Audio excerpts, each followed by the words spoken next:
No DQ Galaxy. We are live with the AEW Revolution 2022 pay-per-view recap.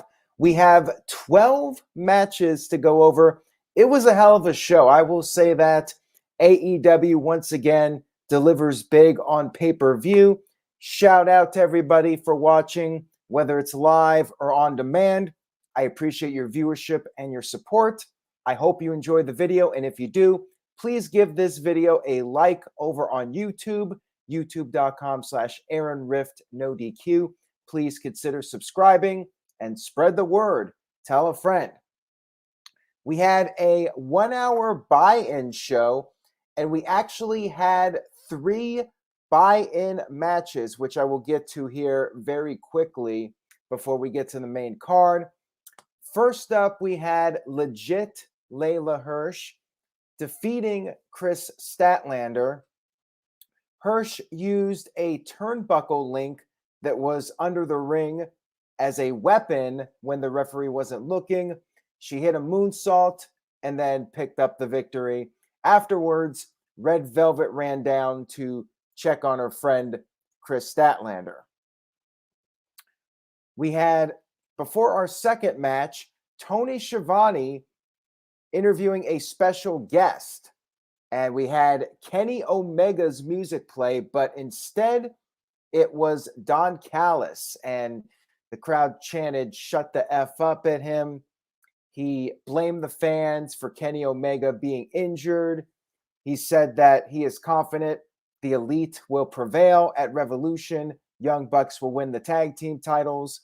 Adam Cole will win the AEW World Title, but then said that Cole will only be a transitional champion once Kenny Omega returns and reclaims his title. Our second match of the evening, the young upstart Hook defeated QT Marshall by submission with the Red Rum. Pretty standard Hook match. Might have been his longest one yet. Slowly rising his stock in AEW. Climbing up that mountain. Picking up a win over QT Marshall. And then our third match of the evening, which could have been on the pay-per-view, quite frankly. Really strong match here. We had the House of Black. Malachi Black, Brody King, and Buddy Murphy, Buddy Matthews, whatever you want to call him, going up against Pac, Penta, and Eric Redbeard. This was a fun match. Matthews and Penta were going at it. They were neck and neck. Fans were giving them a standing ovation. We had the big men going at it, Brody King and Eric Redbeard. They were trading blows, trying to take each other down. Eventually, as things do in these matches, things broke down.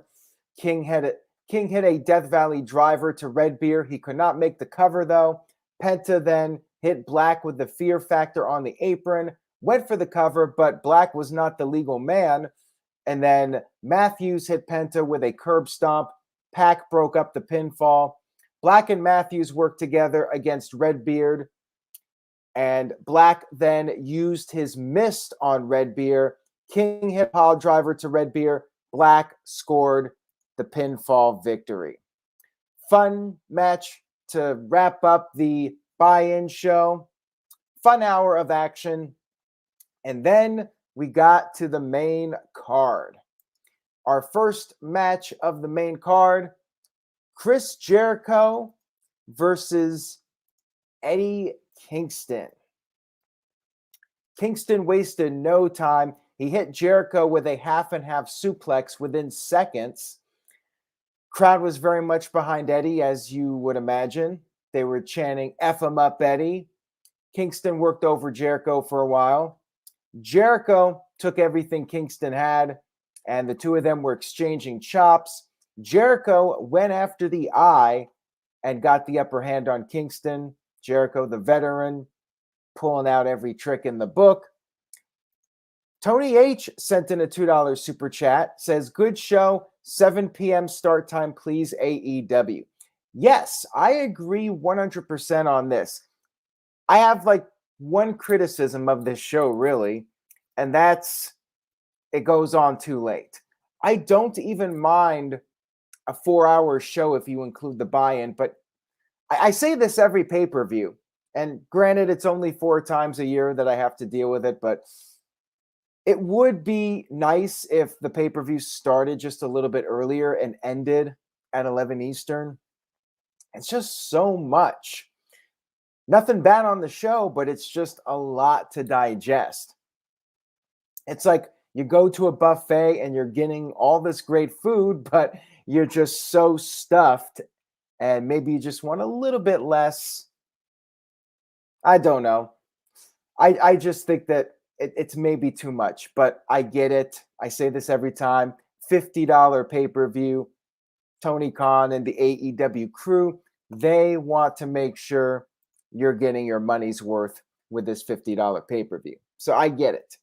Anyways, Jericho exposed the turnbuckle, and then he suplexed Kingston from the apron to the floor. Jericho hit the lion salt. Kingston kicked out. Fans were doing dueling chants. Jericho put on the walls of Jericho, but Kingston got to the rope, and then Kingston made a comeback, hit the spinning back fist. Jericho kicked out of that. Jericho hit a code breaker. Kingston kicked out of that. Jericho told Kingston to stay down, hit another code breaker. Then Jericho went for the Judas effect, but Kingston moved. Kingston then put on the stretch plum submission, and Chris Jericho tapped out to Eddie Kingston. So yes, Eddie Kingston, he has finally won a big one. His pay-per-view losing streak is over. Congrats to Eddie Kingston. Really good opening match here with these guys. And afterwards, Kingston said he respected Jericho, went in for the handshake, but Jericho turned him down and left the ring instead. The plot thickens with Chris Jericho and Eddie Kingston. We had the tag team titles match, triple threat, Jurassic Express versus reDRagon, Kyle O'Reilly, and Bobby Fish, and the Young Bucks. This was a hell of a match. I'm not going to recap every single thing because it's a Young Bucks match and there's like a million things in every match they do, but it was very fast-paced, lots of action. Like I always say, exactly what you would expect from a Young Bucks match. Lots of stuff happening. And Luchasaurus doing his thing too, kicking ass, working over everybody with the moves. Jungle Boy did a dive onto the Bucks and reDRagon at the same time. And the Bucks and reDRagon, they worked together to get the upper hand to cool off the momentum of Jurassic Express. But then there was a problem. They were going for covers, and then the other team would break up the pinfall attempts. And throughout the match, we would see things starting to get heated between the Young Bucks and reDRagon. O'Reilly would tag himself in. He went after Matt Jackson, and there was a point where O'Reilly and the Bucks, they all collided with a triple clothesline. Crowd loved that. O'Reilly hit a guillotine or had a guillotine on Luchasaurus. Jungle Boy came in with a 450 on O'Reilly. Nick Jackson broke up the pin, and then Matt brought one of the tag team titles into the ring. O'Reilly ended up using it. Jungle Boy still managed to kick out of it. The Bucks hit the BTE trigger to Jungle Boy, but Kyle O'Reilly broke that up. And then Jurassic Express made their comeback. Luchasaurus assisted Jungle Boy with a power bomb on Matt Jackson. 1, 2, 3. Luchasaurus still your tag team champions. Hell of a match here. Lots of fun. Not going to say anything bad about it. I enjoyed it. Very fun to watch. Crowd was just loving each and every moment of it. Then we had the Face of the Revolution ladder match for a future TNT title shot. Keith Lee, Wardlow, Powerhouse Hobbs, Ricky Starks, Orange Cassidy, and Christian Cage. Now, the first two matches were awesome. This was going to be a hard act to follow. Not just the second match, but the first match as well. The first two matches, two hard acts to follow. But they had a really entertaining ladder match. And I will always give credit to a ladder match when they do innovative things. And this match was definitely no exception. There was a fun moment where you had the three big men, Lee, Wardlow, and Powerhouse Hobbs in the ring. Orange Cassidy came in, did his kicks to them, and Christian got a ladder and started using it on everybody. Christian, the veteran of these ladder matches. And then Wardlow and Keith Lee had a confrontation. Hobbs broke that up. And Hobbs and Starks, part of Team Taz, they tried to climb the ladder up at the same time. Cassidy ended up tipping over the ladder. And then Cassidy was using the ladder as a helicopter, kind of like what Terry Funk would do back in the day. Lee and Wardlow ended up grabbing the ladder and lifting it up in the air. The ladder was closed, and Orange Cassidy basically did a pull-up and flipped himself up onto the top of the ladder and went for the ring, almost got it. That was a really creative spot, and Orange Cassidy was maybe the star of this match. He was doing a lot of really cool stuff with the ladder that I liked because it was innovative and different.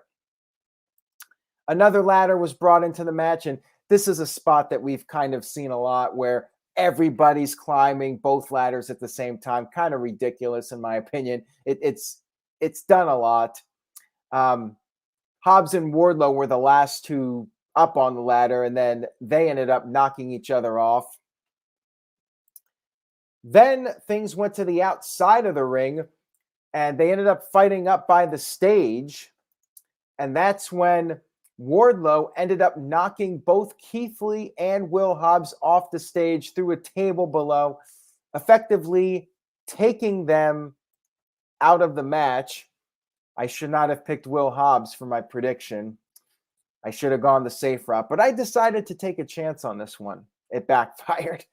Anyways, back in the ring, we had Danhausen show up, and he put a curse on Ricky Starks. And yeah, that was the end for poor Ricky getting that curse because Starks was trying to climb up the ladder. Wardlow stopped him, powerbombed Starks onto this ladder bridge that was set up below. Ladder did not break, looked like a nasty bump. Wardlow climbed up and grabbed that big Sonic the Hedgehog ring to become the new number one contender for the TNT Championship. And like I said, it was not the best ladder match of all time, not the best match on this show, but still a fun, entertaining ladder match with some cool spots and sequences. We had Jade Cargill versus Ty Conte for the TBS title.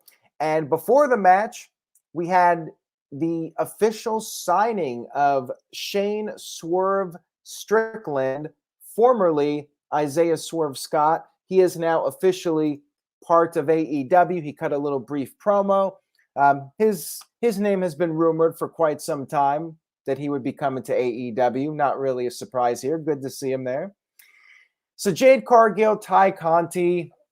On paper, I thought that this was the weakest match going in, and it was okay, but yeah, it was the weakest match of the card. Still wasn't bad in my opinion. And I have no idea who's going to beat Jade Cargill. I don't see it happening anytime soon. You had Smart Mark Sterling and Anna Jay out there, and there were some shenanigans going on. Ty ended up hitting a somersault dive to Sterling, and Jade attacked Anna Jay to kind of distract Ty, and then that worked out for her. And then Anna Jay grabbed the chair when the referee wasn't looking and used it on Jade. However, Jade was able to kick out of Ty's pinfall attempt. Ty hit a pile driver. Jade kicked out of it. And then Ty went to the top. Jade knocked her off, and Ty landed. You know those cameras that are in the corner? Ty hit that camera, and then Jade hit the Jaded and retained the title. I actually liked the finish with Ty hitting that camera. I thought that was creative. Match was okay, nothing special. Could have just been your random AEW Dynamite match. It was good, but not at the level of the other matches on this show. And then we had the dog collar match. CM Punk versus MJF. And you pretty much knew how this was going to go. And it was quite the bloodbath. It was almost exactly what you would expect from these guys with this match. MJF used CM Punk's music for the start of his entrance to troll everybody, but then CM Punk had a little surprise. He did not come out to Cult of Personality. Instead, he came out to his Ring of Honor music, and he had his old Ring of Honor ring gear. Now, I did not really watch Ring of Honor, so I had no idea what the music was, but Twitter was very excited about this. It was a nice little Easter egg for the old school Ring of Honor fans. So cool, I guess. Anyways, dog collar match. They were chained up. Pretty early in the match, they went to the outside of the ring, and they got busted open pretty quickly. CM Punk was bleeding. MJF was hitting him with the chain, opening up the wound, and Punk was on the ground. MJF grabbed the effing mic. I think that was a little nod to Scott Steiner, and told Punk to quit. Punk told him to eat shit. That was exactly what he said. And Punk was working over MJF's hand. Punk attempted to hit the GTS, but MJF grabbed at Punk's wound to open it up more. That was a good way to stop the GTS. MJF put on the sleeper hold, but MJF could not keep it on. Punk broke out of it. MJF was selling his hand. He got the Salt of the Earth submission on. Punk countered that into the Anaconda Vice, but MJF started pulling at the hair to break out of the submission. And then Punk busted open MJF. Crowd chanted, "You deserve it." The two ended up on the outside of the ring. Punk went for the Shining Wizard, but he missed. He went into the steel steps, and they got back in the ring. Punk tried to hit the GTS, but he collapsed. His knee was hurt. MJF targeted the knee with the chain, and then MJF attempted to hit a tombstone on the apron, but CM Punk reversed and hit the move onto MJF. They got back in the ring. Punk went for the flying elbow, but he missed. And then MJF brought in some thumbtacks. MJF ended up suplexing Punk onto the tacks, although I think only CM Punk's ass hit the thumbtacks. MJF then called Wardlow to the ring, and MJF asked for the Dynamite Diamond ring, but Wardlow said he didn't have it. Punk then hit the GTS. MJF took a back bump onto the tacks. Crowd popped big for that. And then Wardlow, making his babyface turn, revealed that he actually did have the ring. And he placed it in the ring and took his leave. CM Punk got the ring, flipped off MJF. In one last act of defiance, MJF spit at CM Punk. Punk hit MJF with the Dynamite Diamond ring. 1, 2, 3, and got the victory. Finally, beating MJF, and I presume this is the end of the feud. Hell of a match here. It did feel like the crowd was a bit quiet at times. And, this was a very slow-paced, old-school match. But I liked it a lot, and I liked the variety on the show. Tony H sent in a $2 super chat, says, this was an all-time kind of feud, in my opinion. Great stuff. Yeah, I thought it was awesome. Bloody, violent match that you would expect from these guys. Curtis Butler says they didn't need the tax. Yeah, I get it, but I loved MJF's bump into the thumbtacks. I thought that was well done, and they did the Wardlow babyface turn. So it looks like MJF and Wardlow are going to do their thing. And CM Punk, there was a question in the chat room. Will he go on to Hangman Adam Page? That remains to be seen.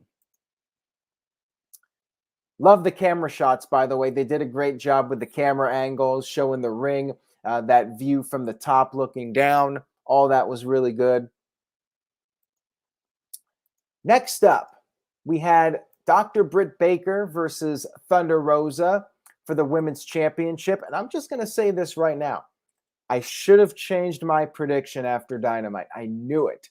I knew I should have done it. I did not do it. I'm like, whatever, I'll just keep my prediction. But after what happened on Dynamite, I knew we were not going to get a title change on this show.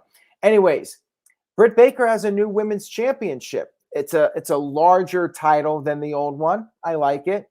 Some people thought it looked maybe too similar to the Men's Championship, but hey, I had no issues with it. I thought it looked fine. This was pretty much every Britt Baker title defense. Like, the match was pretty good, but certainly not at the level of that lights out match from last year. It was a good match, but you had Jamie Hayter and Rebel interfering, the usual stuff you see in the Britt Baker matches. Dylan Hensley sent in a $10 super chat, says, so AEW gave us another great pay-per-view as usual. Meanwhile, WWE's WrestleMania got Logan Paul, Johnny Knoxville, retired Austin, and old-ass Vince. This is why I tell people I'm a wrestling fan, not a WWE fan. Well, don't forget Brock Lesnar, too, and Edge, a lot of the old-timers. But you had a few on AEW as well. Of course, they're not in the main event segments. So, Britt Baker hit an air raid crash pretty early on after the interference, but Rosa kicked out of that.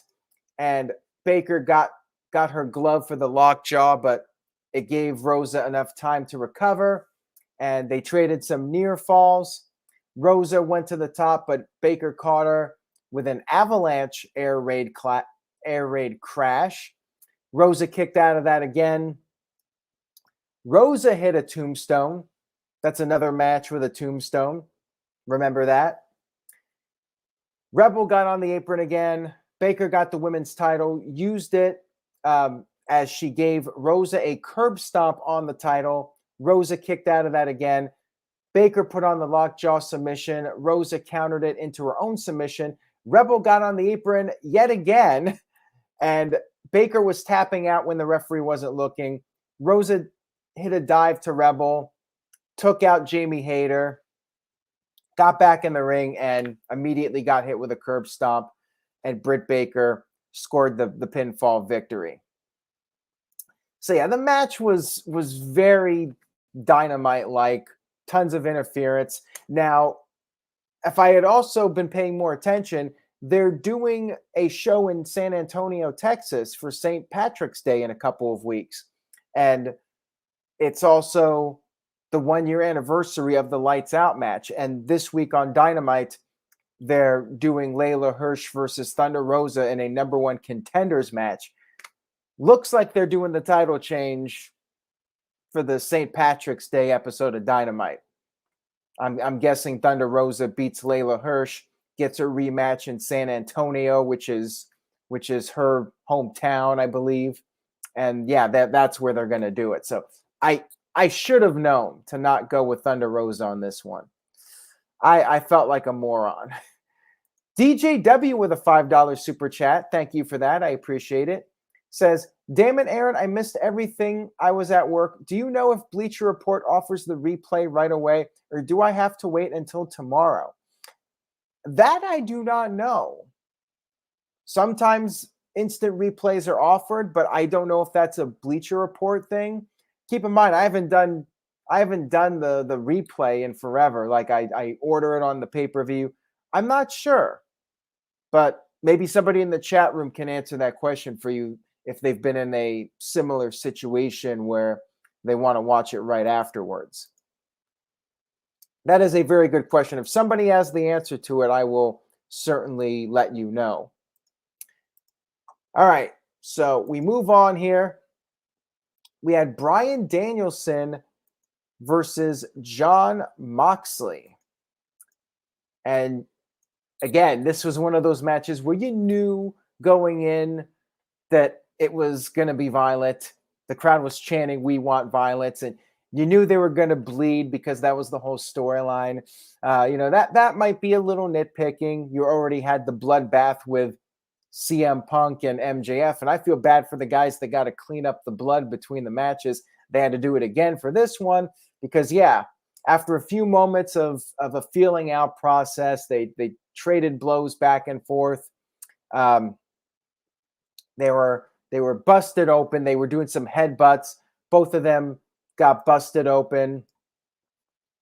Bryan hit this big back suplex off the top. Moxley kicked out. They exchanged some submissions.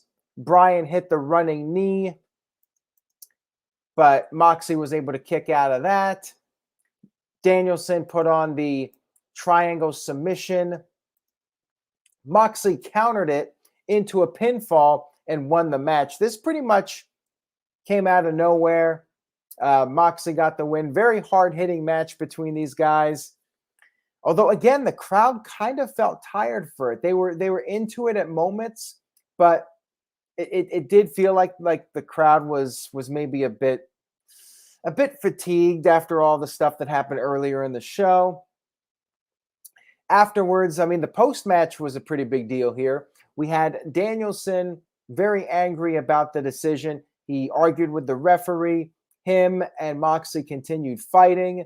Security ran down to break them up. And then we had William Regal show up. William Regal, former NXT commissioner. Huge pop. Like, this might have been the pop of the night for William Regal. The crowd just lost their shit when he came out here. And Regal got in the ring. Crowd was chanting, "Holy shit." Regal was trying to keep them apart. Security had attempted to break things up. Moxley wanted to keep fighting. Regal slapped Moxley. Bryan got slapped as well. Crowd was chanting yes because Moxley and Bryan, due to William Regal, were finally aligned. They shook hands, and now we got this new faction. William Regal leading the way with Daniel Bryan, Bryan Danielson, and John Moxley. So this was a great ending, great way to bring in William Regal, in my opinion. Teaching in Color X sent in a $2 super chat. Thank you for that. I appreciate it. Says, Bryce Remsburg screwed Bryan Danielson. Regal saved it, though. LOL. Yeah, Regal coming out there was a huge deal. I thought that was a really nice touch and a nice way to keep this storyline going and get people invested in it. The 90s guy says, War Games next week, or Blood and Guts if it's AEW. And we are coming up on the 1-year anniversary of Blood and Guts. We still haven't gotten one in a full arena of people, so I wonder if that's coming pretty soon. We had a 6-man tag team match. Andrade, El Idolo, Matt Hardy, Isiah Kassidy versus Sting, Sammy Guevara, and Darby Allin, Texas Tornado style. Which basically means this match is going to be nonstop action and just pure craziness. Which is exactly what it was. So They started fighting on the outside right off the bat. Andrade's assistant Jose got taken out. And Mark Quinn of Private Party was interfering. Hey, it's no DQ, anything goes. So Mark Quinn was getting involved. They hit the silly string to Sammy Guevara on the outside. And Sting and Matt Hardy fought into the stands. Sting ended up using a chair on Matt Hardy. Sammy Guevara and Isiah Kassidy ended up fighting on the staging area. They were on top of the set, and Guevara gave Cassidy a Spanish fly off the top of the stage through a table below, and then back in the stands where Sting was fighting with Matt Hardy, you had Butcher and Blade interfering, and they set up a stack of tables. Sting jumped off a balcony. Yes, 62-year-old Sting jumped off the balcony through a stack of the tables. And the crowd was chanting, "You still got it." It was crazy. Props to Sting for doing this stuff. He is a madman. A 62-year-old man steals the show. Think about it, coming from Curtis Butler. Hey, that's what they do in WWE. That's a WWE thing where the old guy steals the show. But no, I mean, Sting had his moment. There were plenty of moments on this show.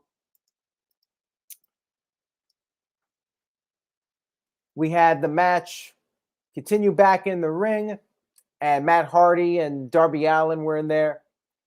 Darby Allin finished off Matt Hardy with the coffin drop. Did not look like he got all of it, but nonetheless, that was the finish.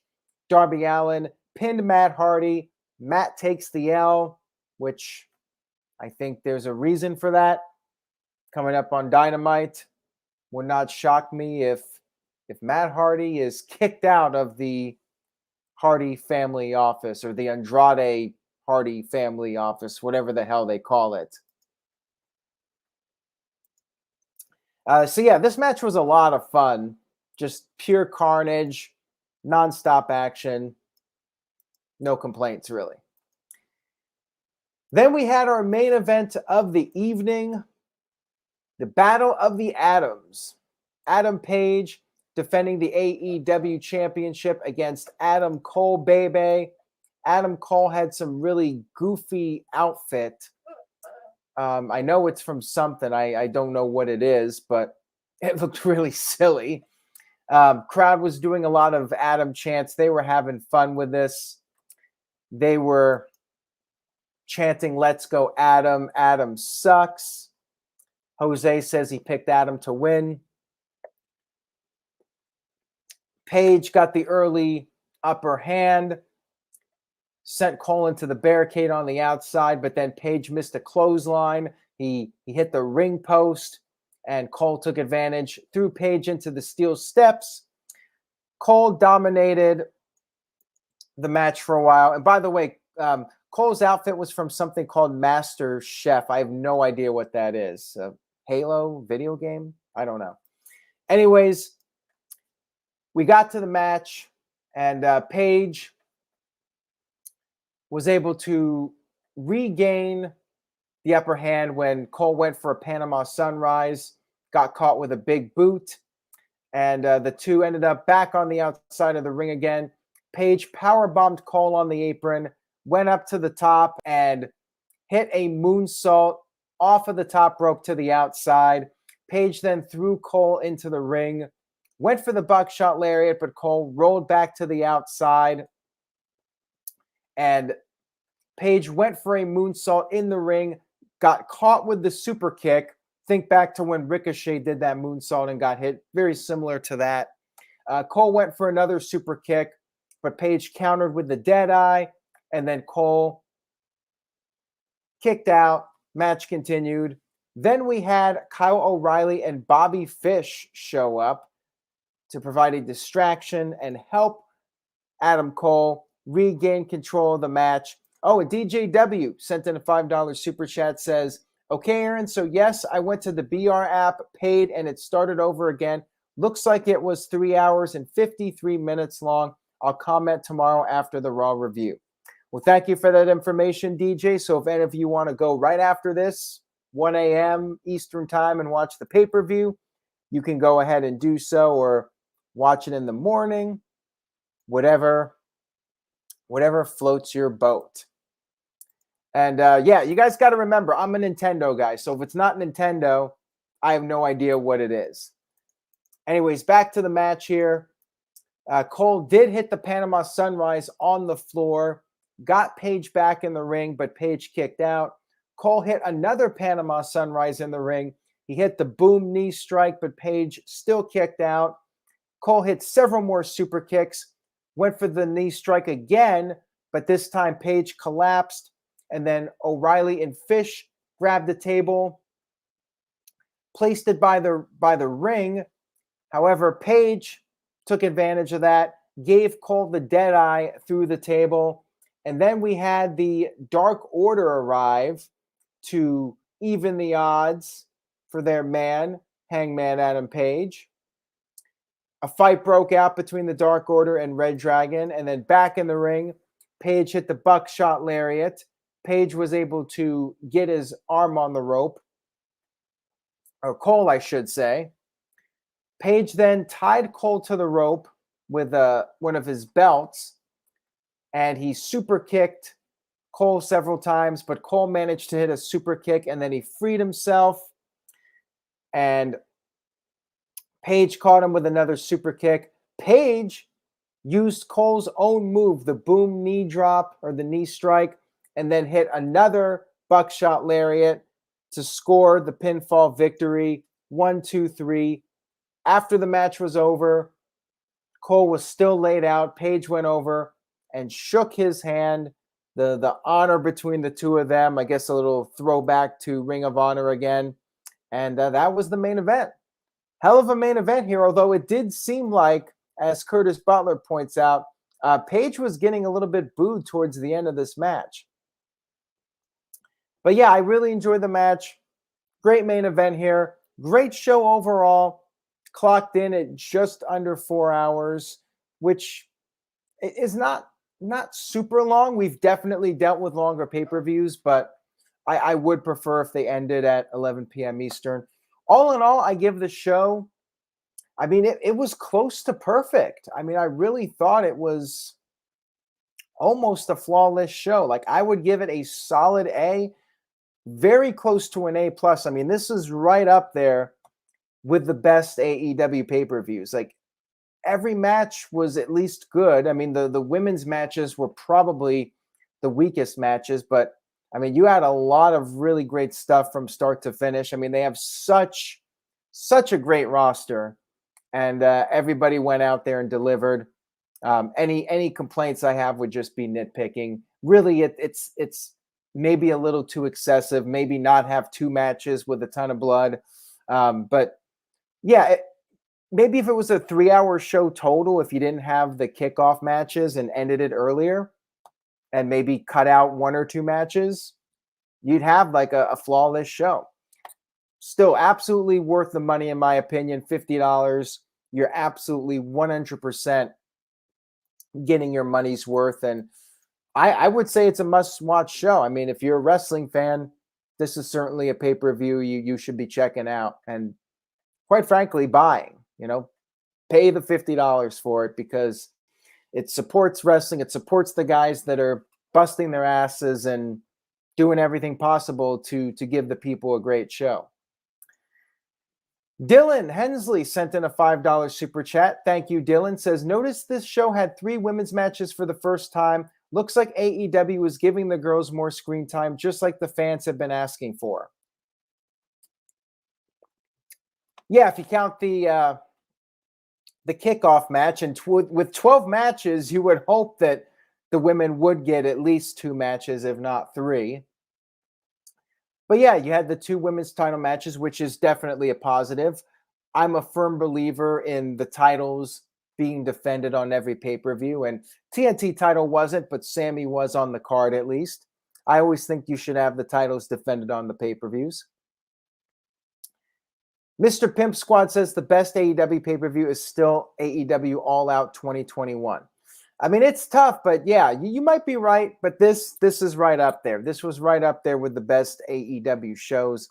Very enjoyable. Oh, and I forgot to mention, Darren G brought up Jade kissed Ty Conte at the beginning of their match. I forgot to point that out. So that's all for tonight. Thank you guys so much for tuning in. I really do appreciate it. And again, if you liked the video, give it a thumbs up. Have a great night. Stay tuned to NoDQ.com for the latest. You can check out the full results over on the site. Stay tuned for the latest. And we're on the road to WrestleMania. A lot going on. We'll keep you updated with all that. And that's all I got. Take care, everybody. Enjoy your week. And remember to say yes to NoDQ.com.